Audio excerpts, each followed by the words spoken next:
Hi friends, welcome back to my channel Savvy Learner. இன்னைக்கு நம்ம பார்க்க போறது 12th accountancyல இருக்கிற 3rd chapter பத்தி தான் டீடைலா இந்த வீடியோல நம்ம பார்க்க போறோம். சோ ஃபர்ஸ்ட் நம்ம கொஞ்சம் தியரி பார்ட் பார்க்கலாம். சோ அடுத்து ஸ்டெப் பை ஸ்டெப்பா நம்ம சம்ஸ் நம்ம பார்க்க போறோம். சோ இது மட்டும் நம்ம சேனலை நீங்க இன்னும் சப்ஸ்கிரைப் பண்ணுங்க. பக்கத்துல இருக்க பெல் ஐகானையும் நீங்க பிரஸ் பண்ணுங்க. அப்பதான் நான் போடுற வீடியோஸ் உங்களுக்கு உடனே நோட்டிஃபிகேஷனா வரும். ப்ளஸ் நான் போடுற போஸ்ட்டுமே உங்களுக்கு நோட்டிஃபிகேஷன்ஸாக வரும். ஆல்ரெடி நம்ம ரெண்டு அக்கௌண்ட்ஸை பற்றி பார்த்துருக்கோம். ஃபஸ்ட்டு வந்து accounts from incomplete record, next வந்து accounts for not for profit organisation. So அந்த மாதிரி ரெண்டு அக்கௌண்ட்ஸ் நம்ம ஆல்ரெடி பார்த்தாச்சு. இப்போ நம்ம பார்க்க போகிற அக்கௌண்ட்ஸ் என்ன அப்படின்னா பார்ட்னர்ஷிப் ஃபார்மு ஃபண்டமெண்டல்ஸ் வந்து பார்க்க போகிறோம். ஸோ நம்ம பார்க்க போகிற இனிமேல் வரப்போகிற எல்லா சாப்டர்ஸுமே பார்ட்னர்ஷிப்போட அக்கௌண்டிங்கை பற்றி தான் பார்க்க போகிறோம். ஸோ இதில் வந்து பேசிக்ஸ் தான் நம்ம ஃபஸ்ட்டு ஆரம்பிக்க போகிறோம். ஸோ ஃபஸ்ட்டு பார்ட்னர்ஷிப்னா என்ன, நம்ம ஆல்ரெடி காமர்ஸில் படிச்சிருக்கோம் பார்ட்னர்ஷிப் ஃபார்ம் பற்றி. ஸோ இதில் நான் சின்ன ஒரு இன்ட்ரோவோட நான் ஆரம்பிக்கிறேன். பார்ட்னர்ஷிப் அப்படின்னா two or more persons carry on some business activity on basis of agreement among them.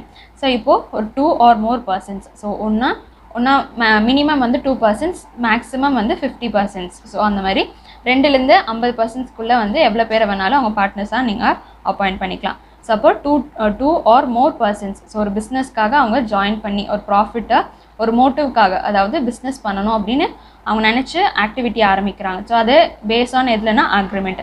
நம்ம ஆல்ரெடி சோல் ட்ரேடர்ஸை பற்றி பார்த்துருப்போம் 11th சாப்டரில். சோல் ட்ரேடர்ஸில் வந்து நம்ம அக்ரிமெண்ட் நம்ம எதுவுமே ப்ரிப்பேர் பண்ண மாட்டோம். பட் இது இங்கே வந்து ஆப்ஷனல், பட் மோர் பெஸ்ட்டாக சேஃபாக இருக்கணும் அப்படின்னா அக்ரிமெண்ட் வந்து இங்கே necessary. So next point, the person who have agree to carry on the business, அதாவது பார்ட்னர்ஷிப் பிஸ்னஸை வந்து கேரி பண்ணணும் அப்படின்னு நினைக்கிறவங்கள என்னன்னு சொல்லுவாங்கன்னா பார்ட்னர்ஸ். ஸோ ஒவ்வொரு பர்சனையும் இப்போ ஃபார் எக்ஸாம்பிள் இப்போது 2 பர்சன்ஸ் இருக்காங்க அப்படின்னா, ஸோ அதில் ஒருத்தர் ஏ அண்ட் பி அப்படின்னா ஏயோட பார்ட்னர்ஸ், ஸோ ஏ பார்ட்னர் பி பார்ட்னர்ஸ். ஸோ அந்த மாதிரி அவங்கள வந்து என்னென்னு ரெப்ரசென்ட் பண்ணுவாங்கன்னா பார்ட்னர்ஸ் அப்படின்னு தான் பேர் சொல்லுவாங்க. ஸோ அந்த கம்பெனி நேம் என்னன்னு சொல்லுவாங்கன்னா ஃபர்ம் அப்படின்னு சொல்லுவாங்க. ஸோ அவங்க பண்ணுற பிஸ்னஸ் பார்ட்னர்ஷிப் பிஸ்னஸ் அப்படின்னா அந்த கம்பெனி என்னன்னு சொல்லுவாங்கன்னா, ஸோ நான் கம்பெனி அப்படின்னா அது ஜாயின்ட் ஸ்டாக் கம்பெனி தான் கம்பெனின்னு சொல்லுவாங்க. ஸோ இது பார்ட்னர்ஷிப்பில் வந்து என்ன சொல்லுவாங்கன்னா ஃபர்ம் அப்படின்னு சொல்லுவாங்க. Point, the name under which the business of firm is carried on. So firm நேமில் தான் இந்த பிஸ்னஸை வந்து ஸ்டார்ட் பண்ணும் பார்ட்னர்ஷிப். ஸோ இதோட பர்பஸ் என்ன, ஸோ ஆல்ரெடி நான் சொல்லிட்டேன், இதில் மோர் தென் பர்சன்ஸ் இருக்கும், மோர் தென் 2 persons இருக்கணும். ஸோ எங்களுக்குள்ள ஒரு அக்ரிமெண்ட் இருக்கணும், ஒரு பேசிக்காக ஒரு பிஸ்னஸ் எங்களோட ஆக்டிவிட்டியில் இன்வால்வ் ஆகிருக்கணும்.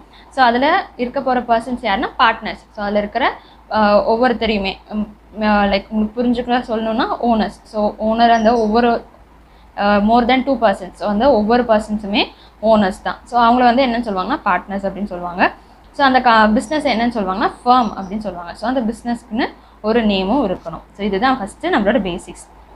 நெக்ஸ்ட்டு நம்ம பார்க்க போகிறது, இது எதுக்காக ஒரு பிஸ்னஸை இவங்க ஆரம்பிக்கணும், பார்ட்னர்ஷிப் பிஸ்னஸ் ஆரம்பிக்கணும் அப்படின்னா, ஸோ இப்போ இவங்க ஒருத்தராக இருக்கும் போது கேபிட்டல் வந்து கம்மியாக இருக்கும், அதே மாதிரி ரிஸ்க்குமே கம்மியாக இருக்கும். ஸோ லிமிட்டடாக தான் எடுப்பாங்க, ஸோ நிறைய ரிஸ்க் எடுக்க மாட்டாங்க, ரெஸ்பான்சிபிலிட்டிஸுமே கம்மியாக தான் இருக்கும், அண்ட் கடன் வாங்குறதும், ஸோ லோன் அவங்க அப்ளை பண்ணுறதும் கம்மியாக தான் இருக்கும். பட் இன் கேஸ் ஆஃப் பார்ட்னர்ஷிப்பில் இது எல்லாத்துக்குமே வந்து அட்வான்டேஜஸ் என்ன அப்படின்னா, a purpose of many persons joining together may be to raise more capital. நிறைய கேபிட்டல் வந்து அவங்க இன்க்ரீஸ் பண்ணிக்கலாம். அதே மாதிரி to share responsibilities and liabilities. So அப்போ என்ன பண்ணுவாங்க, ரெஸ்பான்சிபிலிட்டிஸுமே நிறையா இருக்கும், அண்ட் லயபிலிட்டிஸ் அதாவது கடனோ அது எல்லாமே வந்து அவங்களுக்கு ஜாஸ்தியாக அவங்களால அவைல் பண்ண முடியும். ஸோ சோல் ட்ரேடர்ஸோட லிமிடேஷன்ஸ் என்ன அப்படின்னா கம்மியான கேபிட்டல் அண்ட் பிஸ்னஸ் பார்த்திங்கன்னா சைஸ் கம்மி. But profit or loss arise from the partnership business is shared by the partners in the agreed ratios.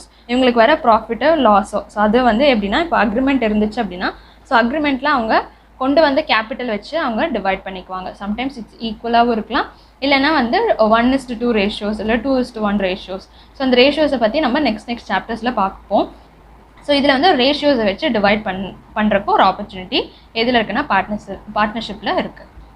நம்ம நெக்ஸ்ட் பார்க்க போகிறது இம்பார்ட்டண்ட்டான point. So partnership according to இந்தியாவில் இருக்கிற பார்ட்னர்ஷிப் ஃபார்ம்ஸ் எதில் ரெஜிஸ்டர் ஆகிருக்கணும் அப்படின்னா இந்தியன் பார்ட்னர்ஷிப் ஆக்ட் 1932 ரெஜிஸ்டர் ஆகிருக்கணும்.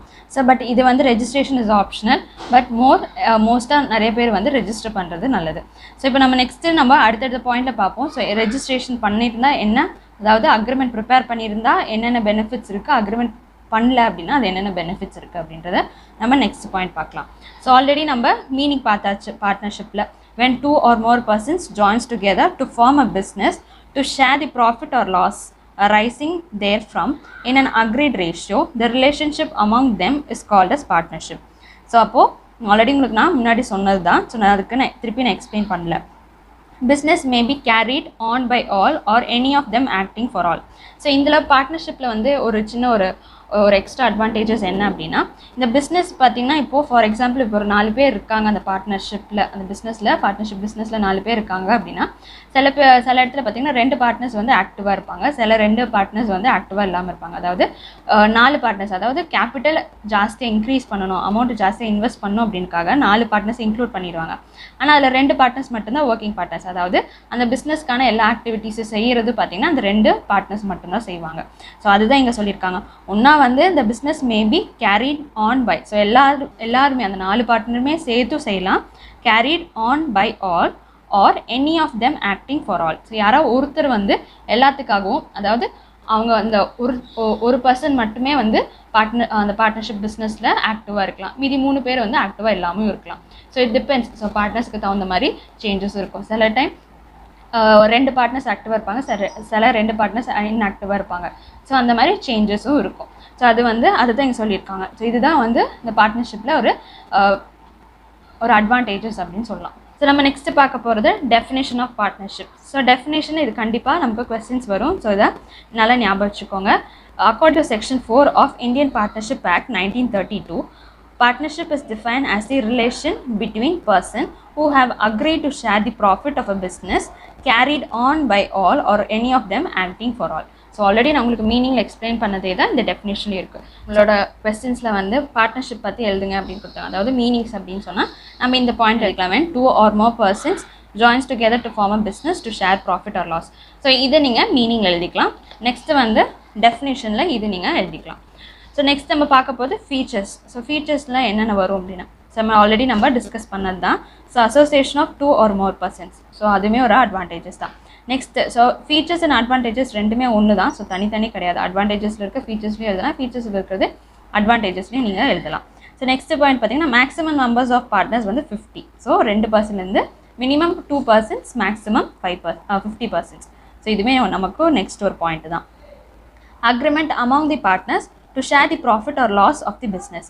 ஸோ ஒரு அக்ரிமெண்ட் ப்ரிப்பேர் பண்ணணும். அந்த அக்ரிமெண்ட்டில் என்ன இருக்குன்னா, நாங்கள் இந்த மாதிரி என்ன ப்ராஃபிட், எவ்வளோ ப்ராஃபிட் வந்தாலும் இல்லை எவ்வளோ லாஸஸ் ஆனாலும் நாங்கள் 2 பேரும் ஈக்குவலாக ஷேர் பண்ணிக்கலாம், இல்லை இந்த ரேஷியோவில் நாங்கள் ஷேர் பண்ணிக்கிறோம் அப்படின்றத நீங்கள் அந்த அக்ரிமெண்ட்டில் வந்து ஸ்பெசிஃபை பண்ணணும். ஸோ அக்ரிமெண்ட்டை பற்றி நம்ம நெக்ஸ்ட் டாபிக் பார்ப்போம். ஸோ பார்ட்னர்ஷிப் டீடை பற்றி நம்ம அடுத்தடுத்த டாப்பிக்கில் பார்ப்போம். இப்போ டீட்டெயில்டாக உங்களுக்கு அக்ரிமெண்ட் பற்றி நான் சொல்கிறேன். ஸோ இதில் வந்து நெக்ஸ்ட் இன்னொரு அடிஷ்னல் இன்ஃபர்மேஷன் என்னென்னா, agreement may be oral or written or implied. So இதில் வந்து ஓரல் அப்படின்னா என்ன, ஒன்றா வந்து வேர்டிங்ஸில் பேசிக்கலாம். ஸோ நம்ம பேச்சுவார்த்தையில் அக்ரிமெண்ட் மாதிரி ப்ரிப்பேர் பண்ணிக்கலாம். ஆர் ரிட்டன் அப்படின்னா எழுதிக்கலாம், டாக்குமெண்டட் மாதிரி நம்ம எழுதிக்கலாம். நெக்ஸ்ட்டு இல்லை அப்படின்னா மியூச்சுவலாகவும் இருக்கலாம். பட் மோஸ்ட் பிஸ்னஸ் பண்ணும்போது, ஸோ பிஸ்னஸ் ஆக்டிவிட்டின்னு இருக்கும்போது ஓரல் ஆர் இம்ப்ளைட் இல்லாமல் ரிட்டன் அக்ரிமெண்ட்டாக இருக்கிறது பெஸ்ட். ஸோ இன்கேஸ் ஃப்யூச்சரில் ஏதாவது இஷ்யூஸ், அதாவது டிஸ்பியூட்ஸ் வந்தாலும் அப்போ இந்த இடத்துல வந்து அந்த அக்ரிமெண்ட் வந்து ஒரு எவிடென்ஸாக இருக்கும். நெக்ஸ்ட் நம்ம பார்த்தது தான், business may be carried on by all or any of them acting for all. So ஒன்றா எல்லா பர்சன்ஸும் எல்லா பார்ட்னர்ஸுமே பார்ட்னராக ஆக்டிவாக இருக்கலாம், இல்லை யாராவது ஒருத்தர் இல்லைன்னா 2 பேர் மட்டும் ஆக்டிவாக இருந்துட்டு மீதிலாம் வந்து இன்ஆக்டிவாகவும் இருக்கலாம். ஸோ இதில் வந்து நம்ம இது மட்டும் பார்ட்னர்ஸை பற்றி நம்ம உங்களுக்கு ஒரு ஐடியா கிடச்சிருக்கோம். ஸோ இப்போ நம்ம நெக்ஸ்ட்டு பார்க்க போகிறது டீடு. ஸோ அக்ரிமெண்ட்டை தான் டீடு அப்படின்னு சொல்லுவாங்க.